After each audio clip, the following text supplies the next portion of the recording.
अस्सलाम वालेकुम। मैं हूं अच्छा मलिक और आप देख रहे हैं मेरा यूट्यूब चैनल HSC प्रोफेशनल्स। आज की वीडियो में हम बात करेंगे निबोश IG1 की चैप्टर नंबर 3 के ऊपर, जो है basically managing risk understanding people and processes. इसमें हम एलिमेंट नंबर 3.1 इसका डिस्कस करेंगे, which is about health and safety culture. हम आज की वीडियो में डिस्कस करेंगे कल्चर क्या होता है, हेल्थ एंड सेफ्टी कल्चर क्या होता है, और कौन से फैक्टर्स होते हैं या कौन से ऐसे इंडिकेटर्स होते हैं जो किसी भी ऑर्गेनाइजेशन के कल्चर को हमारे लिए वाइब्रेंट करके हमारे सामने लाते हैं, जो हमें उसका कल्चर हमारे लिए वाइब्रेंट करते हैं, हमारे क्लियर करते हैं कि उस ऑर्गेनाइजेशन का हेल्थ एंड सेफ्टी का अकॉर्डिंग कल्चर कैसा है। तो सबसे पहले हम मूव करते हैं जी कल्चर की डिफिनेशन की तरफ। कल्चर की डिफिनेशन को समझने से पहले, हेल्थ एंड सेफ्टी कल्चर को समझने से पहले हम जनरली कल्चर को डिस्कस करते हैं, कल्चर क्या होता है। अगर मैं उर्फ़ आम में बात करूँ तो कल्चर हम बोलते हैं किसी भी इलाके की, किसी भी रहने वाले लोगों की सकाफ़त। हम बात करते हैं कि फ़लाँ इलाके में, फ़लाँ ख़त्े में रहने वाले लोगों की सकाफ़त फ़लाँ ऐसी है ऐसी है। मिसाल के तौर पे पाकिस्तान के 5 प्रोविंसेस हैं। अब पाँचों सूबों के जो है वहाँ पे रहने वाले लोगों की अब डिफरेंट सकाफ़त है, अब वो कल्चर है, ठीक है। उनका रहन सहन, उनकी इबादत करने का तरीका उनका, ठीक है, उनकी ज़ुबान, उनके असलूब, उनका बिहेवियर, ये सारी चीज़ें मिलके किसी भी इलाके में रहने वाले लोगों का, उनका लिबास इवन, वो उनका कल्चर बनाता है। ये कल्चर तो बेसिकली हम जनरल बात करते हैं। अब वो वहाँ के रहने वाले लोगों से जो चीज़ डेवलप हो रही है, उनके मिलजुल के रहने से, जो बायमी उनके आपस में जो है ताल्लुकात से जो डेवलप होती है, उसे हम कल्चर का नाम देते हैं। इसी तरह जब हम हेल्थ एंड सेफ्टी कल्चर को डिस्कस करते हैं तो हम हेल्थ एंड सेफ्टी कल्चर को भी इसी तरह डिफाइन करते हैं। हम कहते हैं कि the safety culture of an organisation is the shared attitudes, values, believes and behaviour related to the health and safety. तो यहाँ पे भी हम बात करते हैं कि हेल्थ एंड सेफ्टी कल्चर भी एक ऑर्गेनाइजेशन के अंदर रहने वाले लोग या ऑर्गेनाइजेशन के अंदर काम करने वाले जो लोग हैं, उनके एटीट्यूड्स, उनके रवैये, उनके वैल्यूज़ और उनके बिलीव्स, वैल्यूज़ इक़दार, बिलीव्स उनके अकायद, एंड बिहेवियर उनके रवैये, उनका सलूक, ठीक है, relating to health and safety. अब ये जो फैक्टर्स हैं यहाँ पे हम उनको कन्फाइन करके हेल्थ एंड सेफ्टी के ज़ुमरे में ले आते हैं कि हेल्थ एंड सेफ्टी के रिगार्डिंग उनके ये सारे जितने भी फैक्टर्स हैं वो क्या कहते हैं या किस तरह से वो अपने इनको इनिशिएट करते हैं अपने फैक्टर्स को। जब जनरल हम कल्चर की बात करते हैं तो फिर उसमें हम ओवरऑल जनरली हर एक चीज़ को मद्देनजर रखते हैं। जब हेल्थ एंड सेफ्टी कल्चर की बात करते हैं हम, तो फिर हेल्थ एंड सेफ्टी कल्चर में हम उन चीज़ को कन्फाइन कर देते हैं, हम सिर्फ और सिर्फ अपना नज़रिया मुनक्कस कर देते हैं सेफ्टी के ऊपर कि भाई उन लोगों की हेल्थ एंड सेफ्टी को लेके उनका रवैया कैसा है, उनका बिलीफ कैसा है, उनके अकीदा क्या है, वो क्या सोचते हैं हेल्थ एंड सेफ्टी के लिए। आया वो हेल्थ एंड सेफ्टी को कोई इंपॉर्टेंस देते हैं या इंपॉर्टेंस नहीं देते, ये डिपेंड करता है उनके ऊपर, उनके वैल्यूज़ के ऊपर, उनके बिलीव्स के ऊपर और उनके बिहेवियर के ऊपर बहुत ज़्यादा ये चीज़ डिपेंड करती है कि उनका रवैया कैसा है हेल्थ एंड सेफ्टी को लेके। जैसे हम बात करते हैं कि भाई कोई कॉन्ट्रैक्टर होता है तो हम कहते हैं कि भाई इस कॉन्ट्रैक्टर ने जो है हेल्थ एंड सेफ्टी को लेके ये सीरियस नहीं है और इस वजह से इसने अपनी जो है ऑर्गेनाइजेशन के अंदर इसके रिगार्डिंग कोई पॉलिसी भी नहीं बनाई और वर्कर्स को उसके लिए प्रोविजंस भी नहीं प्रोवाइड की। It's mean that organisation having a negative culture toward health and safety.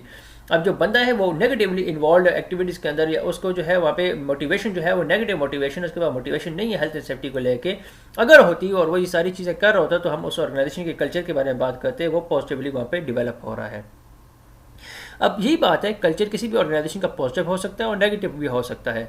अब पॉजिटिव कब होगा किसी ऑर्गेनाइजेशन का हेल्थ एंड सेफ्टी कल्चर और नेगेटिव कब होगा, तो इसके लिए हम इंडिकेटर्स देखते हैं। कौन से इंडिकेटर्स इंडिकेट करते हैं, या हम किसी ऑर्गेनाइजेशन के अंदर किन चीज़ों को देख के उनकी बेस के ऊपर बोलेंगे कि भाई आया इस ऑर्गेनाइजेशन का जो है हेल्थ एंड सेफ्टी कल्चर है वो पॉजिटिव है और या ये नेगेटिव है। मिसाल ले लेते हैं। एक मिसाल कुछ ऐसे है जी कि आप दो डिफरेंट रेस्टोरेंट्स को अगर आपस में कंपेयर करें, जनरल हम बात कर रहे हैं, हम यहाँ पे सेफ्टी कल्चर से थोड़ा निकल के बाहर बात करते हैं, जनरल कल्चर की बात करते हैं पहले। अब मिसाल के तौर पे दो रेस्टोरेंट्स में आप जाते हैं, अब एक रेस्टोरेंट ले लेते हैं और एक हम कोई भी ढाबा ले लेते हैं। रेस्टोरेंट हम या की बात करें या मैकडोनल्ड्स की बात कर लेते हैं, चलें, जिसमें आप जनरल सी जगह है जहाँ पे लोग जाते रहते हैं। आप मैकडोनल्ड्स में अगर जाएँ तो वहाँ पे आपको सर्व करने के लिए का तरीका, वहाँ पे जो आपको वेटर्स होंगे उनके सर्व करने का तरीका, वहाँ पे जो फैसिलिटीज़ आपको प्रोवाइडेड होंगी, वहाँ पे जो हाइजीन का आपका ख्याल रखा जा रहा होगा चीज़ों का, फिर आपको जिस तरह से एंटरटेन किया जा रहा होगा, वहाँ पे जिस तरह से आपको कंसल्ट किया जा रहा होगा, तो वो सारी चीज़ें आप एक ज़ुमरे में ले लें। दूसरे ज़ुमरे में आप कोई भी ढाबा पकड़ लें, जैसे कोयटा कैफ़े या इस तरह का कोई भी कैफ़े पकड़ लें आप। अगर आप उस कैफ़े में जाते हैं तो सबसे पहले आप वहाँ पे सेटिंग प्लेस को कंपेयर करें, वहाँ पे जो सेटिंग प्लेस होगी वो किस तरह की होगी, टेबल्स को अगर देख लें, चेयर्स को देख लें, वहाँ की हाइजीन देख लें, वहाँ की सर्विस आप देख लें, वहाँ की ईच एंड एवरीथिंग आप दोनों को कंपेयर करें। अब दोनों ऑर्गेनाइजेशन एक ही काम करती हैं। मिसाल के तौर पे दोनों का काम फूड के रिगार्डिंग है, दोनों का काम है फूड प्रोवाइड करना, दोनों ऐसा मिसाल दे देते हैं हम फूड कॉर्नर्स ही हैं, बट दोनों की अगर आप एक्टिविटीज़ को आपस में कंपेयर करें, दोनों के अंदर आपको डिफरेंस नज़र आएगा। अब उन दोनों में काम करने वाले किसी एक बंदे को पकड़ लें, एक आप पकड़ लें बंदा जो है मिसाल के लिए मैकडोनल्ड्स का जो है वहाँ पे पकड़ लें, और एक आप पकड़ लें यहाँ पे इसका कोयटा कैफ़े का। अब कोयटा कैफ़े के अंदर जो छोटू काम करने वाला होगा, जो बच्चा वहाँ पे काम करने वाला होगा, उसका सेफ्टी को लेके, हेल्थ एंड सेफ्टी को लेके क्या कंसर्न होगा, या उसका हाइजीन को लेके क्या कंसर्न होगा, दूसरे बंदे का, मैकडॉनल्ड्स वाले का क्या होगा, दोनों में आपको ज़मीन आसमान का डिफरेंस नज़र आएगा। अगर आप उसे बोलते हैं टेबल साफ़ करने का भी कहते हैं, तो कोयटा कैफ़े में जो बच्चा होगा वो गंदा कपड़ा ला के टेबल में मार के मज़ीद गंद बना देगा। और ऑन द अदर हैंड अगर आपको मैकडॉनल्ड्स में कोई क्लीनिनेस का मसला पेश आता है और अगर आप कंप्लेन करते हैं, तो वो उनकी जो है कंप्लेन प्रॉपर्ली प्रोसेस होगी कि भाई क्यों किसी कस्टमर को जो है ये मसला पेश आया, और प्रॉपर्ली उस चीज़ का जो है वहाँ पे उसको इनिशिएट किया जाएगा आपकी कंप्लेन के ऊपर, और उसके ऊपर प्रॉपर एक्शन लिया जाएगा। अब ये कुछ ये सारे जो है क्या कर रहे हैं, हमें दोनों ऑर्गेनाइजेशन के जो है कुछ उनके चीज़ों को लेके, उनके कल्चर को लेके इंडिकेटर्स इंडिकेट कर रहे हैं। जब हम आगे इंडिकेटर डिस्कस करेंगे तो आप कंपेयर कीजिएगा इस एग्जांपल को, तो आपके जहन में आता जाएगा कि हाँ भाई ये चीज़ इस तरह से वहाँ पे किसी भी ऑर्गेनाइजेशन का इंडिकेटर है। The relationship between culture and performance. अब कल्चर का और परफॉर्मेंस का आपस में जो है वो समझें कि बहुत बड़ा आपस में जो है उसका रिलेशनशिप कैसे, जिस ऑर्गेनाइजेशन का हेल्थ एंड सेफ्टी को लेकर उसका कल्चर जो है पॉजिटिव होगा, तो उस ऑर्गेनाइजेशन की परफॉर्मेंस भी जो है बेहतर होगी, क्योंकि परफॉर्मेंस जो है वो डायरेक्टली प्रोपोर्शनल है आपकी जो है कल्चर के साथ। अब परफॉर्मेंस आपकी अच्छी है, मीन जो आपका ऑर्गेनाइजेशन कल्चर अच्छा है, क्योंकि कल्चर ये आपका ऑर्गेनाइजेशन कल्चर ही जो है हेल्थ एंड सेफ्टी को लेकर वही इन्फोर्स करता है या वो बैक करता है आपकी परफॉर्मेंस को। क्योंकि अगर आपके पास रोज़ाना की बेसिस के हादसा हो रहे हैं और इस तरह के प्रॉब्लम्स हम आगे डिस्कस करेंगे, वो फेस हो रहे हैं आपकी ऑर्गेनाइजेशन को, इट्स मीन कि आपकी ऑर्गेनाइजेशन ना परफॉर्मेंस उसकी अच्छी और ना हो उसका कल्चर अच्छा है। तो हम दोनों को कंपेयर करते हैं कि भाई क्या सूरत हाल हमारे पास होती है। कुछ इंडिकेटर्स हम देखते हैं, ये जनरल इंडिकेटर्स हैं। पॉजिटिव कल्चर और नेगेटिव कल्चर को कंपेयर करते हैं। पॉजिटिव कल्चर की बात करें सबसे पहले तो people think that safety is important. अगर आपको किसी भी ऑर्गेनाइजेशन के अंदर उसके वर्कर्स में ये चीज़ दिखाई देती है कि वहाँ पे जो काम करने वाले लोग हैं और उनकी ये सोच है कि हेल्थ एंड सेफ्टी एक इंपॉर्टेंट चीज़ है और इसको इंपॉर्टेंस देनी चाहिए और इसकी एक अपनी अहमियत है। अब ये जो अहमियत है उनके अंदर ट्रेनिंग से आई है, मोटिवेशन से आई, जिस तरह से भी आई है, बट वो लोग जो है हेल्थ एंड सेफ्टी को इंपॉर्टेंस दे रहे हैं। It's mean the organisation having a positive health and safety culture. On the other hand अब नेगेटिव में देखें कि वहाँ के अगर किसी भी ऑर्गेनाइजेशन के अंदर काम करने वाले बंदों की ये सोच है कि हेल्थ एंड सेफ्टी एक फजूल चीज़ है जो जनरली एक सोच पाई जाती है, इसकी कोई ज़रूरत नहीं है और इसके ऊपर फजूल में पैसे लगाने हैं और हमने तो क्योंकि ये फ़ायदा तो कोई देती नहीं है। अगर इस तरह की सोच रखने वाले लोग हैं, it's mean the organisation having a negative health and safety culture. Positive की तरफ वापस आते हैं जी। Safety is considered in all management decision making. अगर आपको किसी ऑर्गेनाइजेशन में ये दिखाई देता है, आपने वहाँ पे उसको ऑब्जर्व किया कि ऑर्गेनाइजेशन जब भी कोई भी डिसीजन मेकिंग करती है, जब भी कोई भी फैसला लेती है, तो उससे पहले वो कल्चर को अपने हेल्थ एंड सेफ्टी को अपने फैसलों के अंदर मद्देनजर रखते हुए उसके अकॉर्डिंगली उसके जो है फैसले करते हैं। क्या कोई भी ऐसा स्टेप ऑर्गेनाइजेशन नहीं लेती जिसकी वजह से उसकी जो है वहाँ पे हेल्थ एंड सेफ्टी के ऊपर कोई भी इम्पैक्ट आए या उसका सेफ्टी कंसर्न वो काम हो, इस तरह का कोई भी काम वो नहीं करते। It mean the organisation having a positive culture. On the other hand अगर हम देखें कि एक ऑर्गेनाइजेशन है जिसने कभी डिसीजन मेकिंग के अंदर हेल्थ एंड सेफ्टी को मद्देनजर रखा ही नहीं है, क्योंकि उसके लिए तो इसकी इंपॉर्टेंस नहीं है। जब इंपॉर्टेंस नहीं है तो डिसीजन मेकिंग के अंदर उसको मद्देनजर रखेंगे क्यों? क्योंकि उनका कल्चर ही नेगेटिव है। फिर people work safely because they want to, not because they are told to. आपको फिर ये चीज़ दिखाई देती है कि वहाँ पे लोग मोटिवेटेड हैं, सेल्फ मोटिवेटेड हैं। अब यहाँ पे कौन सी मोटिवेशन है उनके अंदर? सेल्फ मोटिवेशन है, क्योंकि वो सेफली काम कर रहे हैं। अगर उनके ऊपर कोई नज़र रख रहा है, नहीं रख रहा, कोई देखने वाला है, नहीं देखने वाला, सुपरविजन है, नहीं है, बस उसके बावजूद उनके अंदर एक इंटरनल मोटिवेशन आ चुकी है और हर सूरत में वो जो है सेफली काम करेंगे, बजाय उनके ऊपर कोई देखने वाला है कि नहीं है। तो it's mean the organisation having a positive culture. On the other hand कि अगर एक ऑर्गेनाइजेशन ऐसी है जिसमें जैसे हम लोग मिसाल देते हैं ना कि डंडे के मुसलमान हैं, इस तरह वो भी जो है डंडे के जो है वो वर्कर्स हैं। अगर उनके ऊपर कोई किसी भी तरह की सर्वेलेंस होगी, इंस्पेक्शन हो रहा होगा, उनका सुपरविजन हो रही होगी, तो वो पॉजिटिव एक्टिविटीज़ कर रहे होंगे और अपने प्रोसीजर्स को फॉलो कर रहे होंगे। जैसे ही उनके ऊपर से जो है किसी भी तरह का कोई भी सुपरविजन हटती है तो वो क्या होते हैं भाई कि अपना काम अपना करना शुरू कर देते हैं। बस उनको क्योंकि एक ही डर है, पनिशमेंट का डर है कि भाई हम पनिश हो जाएंगे या कॉट पकड़े जाएंगे, तो उस वजह से जो है वो पॉजिटिवली काम कर रहे होते हैं। अदरवाइज़ उनका अपने जो अंदर सेल्फ मोटिवेशन या इस तरह की कोई भी मौजूद नहीं है और वो नेगेटिवली वर्क कर रहे हैं, तो इसका मतलब है ऑर्गेनाइजेशन के अंदर जो कल्चर है वो नेगेटिव प्रिवेल कर रहा है। All workers are positively influenced by the peer thinking and behavior. अगर एक ऑर्गेनाइजेशन के अंदर आपको ये दिखाई देता है कि ऑर्गेनाइजेशन के जो है पीर ग्रुप प्रेशर, हम आगे डिस्कस करते हैं, टॉपिक हमारा आ रहा है कि पीर ग्रुप प्रेशर को वो जो है वो पॉजिटिवली यूज़ करें और अपने आने वाले जो है वर्कर्स को पॉजिटिव मोटिवेट करने के लिए, उनके अंदर जो है हेल्थ एंड सेफ्टी के लिए मोटिवेशन लाने के लिए वो पीर ग्रुप प्रेशर को यूज़ कर रहे हैं, तो it's mean the organisation having a positive health and safety culture. क्योंकि उसके पास जो पहले वर्कर्स काम करने वाले थे उनका बिहेवियर पॉजिटिव था, उनका कल्चर पॉजिटिव था, तो उन्हें आने वाले लोगों को भी पॉजिटिवली इन्फ्लुएंस किया है। ऑन द अदर हैंड अगर हम देखें तो एक ऑर्गेनाइजेशन का इस चीज़ को पॉजिटिवली यूज़ नहीं कर पा रही, और वहाँ पे मौजूद पहले से जो लोग हैं उनका जो कल्चर है या उनकी जो हेल्थ एंड सेफ्टी को लेकर सोच है वो पहले से ही नेगेटिव है और वो उसके अकॉर्डिंगली कोई इंपॉर्टेंस नहीं देते, तो आने वाला बंदे की जो सोच होगी उसके अकॉर्डिंग ही हो जाएगी। मिसाल मैं आपको ऐसे दे दूँ कि जो हमने कोयटा कैफ़े और हमने मैकडोनल्ड की एग्जांपल ली, तो एग्जांपल आप ऐसे इसको मॉडिफाई कर लें कि आपने देखा कि मैकडोनल्ड वाले लड़के की जो है नौकरी चली गई है और वो मजबूर हो गया नौकरी करने के लिए कहाँ पे, कोयटा कैफ़े के अंदर। और ये कोयटा कैफ़े वाला जो लड़का था इसको जो है प्रमोट हो गया और इसको नौकरी मिल गई कहाँ पे, मैकडोनल्ड्स के अंदर। अब ये कोयटा कैफ़े वाला जो लड़का है ये गंदी आदतों का जो है आदी हुआ हुआ है, इसने तो गंदे तरीके से काम करना है, वही गंद मचाना है इसने, क्योंकि इसका तो हेल्थ एंड सेफ्टी की इस चीज़ों को लेकर कुछ इसकी सोच ही नहीं है। तो जब ये वहाँ पे जाएगा तो मैकडोनल्ड के अंदर भी इस तरह काम करना शुरू करेगा, तो अगले बंदे इसको क्या करेंगे, पकड़ कर टाइट करेंगे कि भाई ये ऐसा यहाँ पे नहीं चलेगा।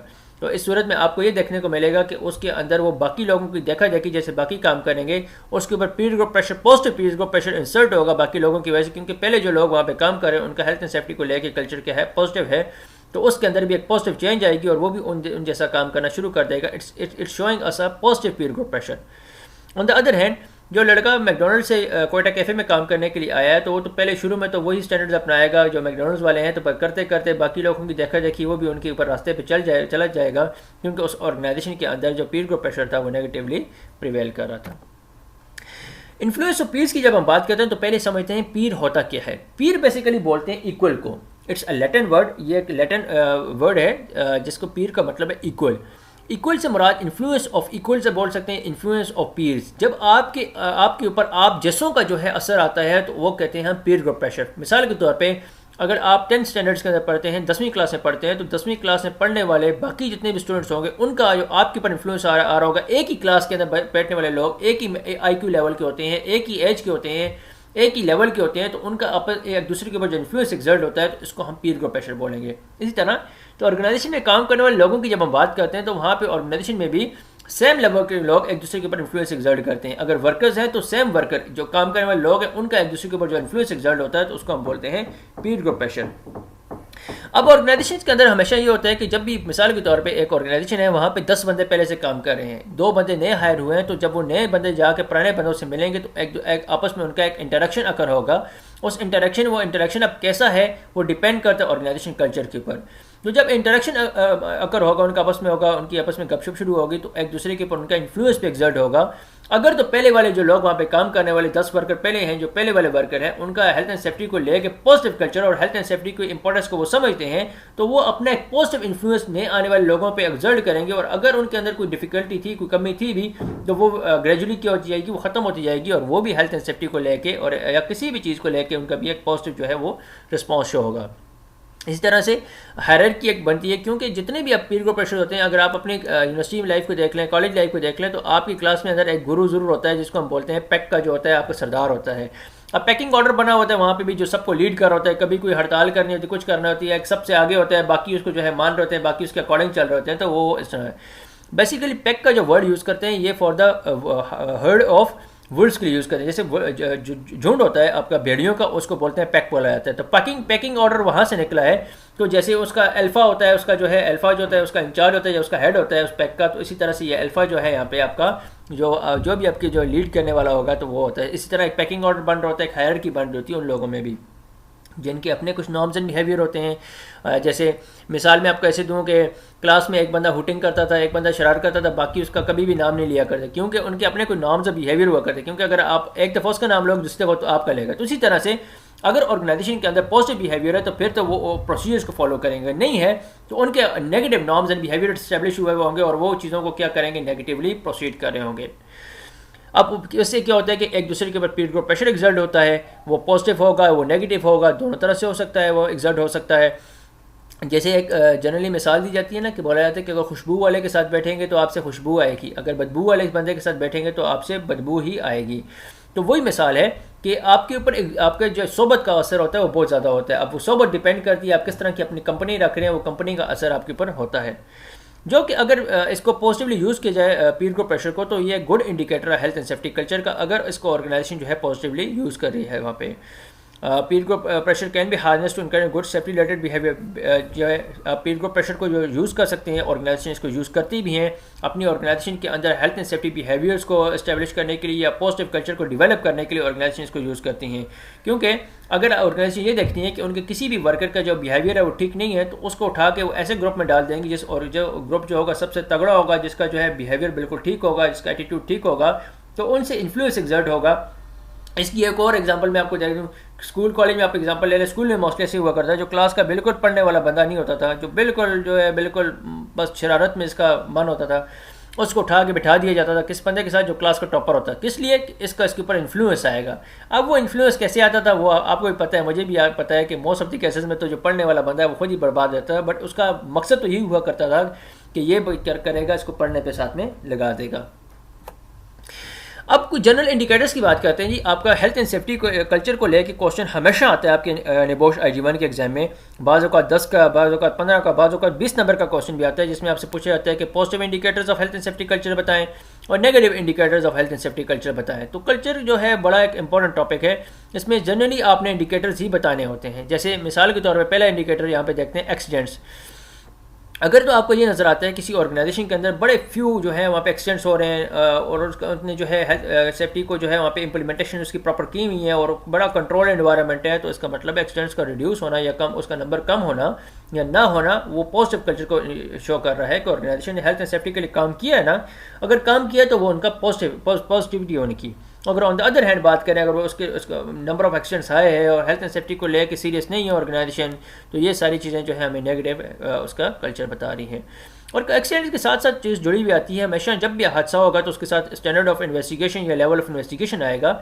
अगर तो एक्सीडेंट्स हो रहे हैं और उनके ऊपर इन्वेस्टिगेट हो रहे हैं तो एक्सीडेंट्स का होना नेगेटिव कल्चर है आपका। एक्सीडेंट्स के ऊपर इन्वेस्टिगेशन का होना वो एक पॉजिटिविटी ऑर्गेनाइजेशन की कि आया चलो कम अज़ कम अगर हादसा हो ही गया है तो इन्वेस्टिगेट तो कर रहे हैं कम अज़ कम ना, तो वो चीज़ भी हम देखते हैं।